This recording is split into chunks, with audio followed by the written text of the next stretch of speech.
என்னடி இது ஒரு கூட எலுமிச்சம்பழத்தை புழிஞ்சுகிட்டு இருக்க? இது என்ன சாதாரண எலுமிச்சம்பழ சாறு நினைச்சியா? இதுக்கு பேர் என்ன தெரியுமா?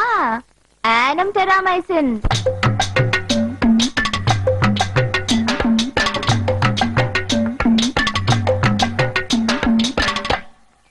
மாப்ள, எதுக்கு பண்ணை தாளையில எல்லாம் சாராய கேஸ்ல பிடிச்ச மாதிரி கேனுக்கு பின்னாடி நிக்க வச்சிருக்கீங்க? இவங்கள யாரு என்ன தப்பு செஞ்சிருக்காங்கன்னு இன்னும் கொஞ்ச நேரத்துல தெரிஞ்சிடும்.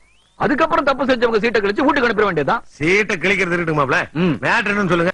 நம்ம பண்ணப்பால்ல எவனோ தண்ணியை கலந்துருக்கான். ஆமா மாப்ள, எப்படி கண்டுபிடிக்க போறீங்க? அன்னப்பறவை மாதிரி பால் கேனுக்குள்ள மூக்குட்டு உறிஞ்சு போறீங்களா? அப்படிலாம் கஷ்டப்பட்டு கண்டுபிடிக்க வேண்டிய அவசியம் இல்ல. அதுக்கு ரொம்ப சுலமான வழி இருக்கு. எப்படி? இது அமெரிக்காவில தயாரிச்ச மருந்து. இங்கே கொண்டாங்க. இது உங்களுக்கு இல்ல மாமா. இங்க இருக்க கேன்ல ஒவ்வொரு சுட்டா ஊத்தி மூடி கொஞ்ச நேரம் சென்று திறந்து பார்த்தோம்னா பால் கடல பறந்தாம படுத்துக்கலாம். அது இல்ல மாமா, எந்த கேன்ல தண்ணி இருக்கோ அதுல தண்ணி தனியா பால் தனியான்னு பிரிஞ்சிடும். அவ்வளவு பவர்ஃபுல் மருந்து.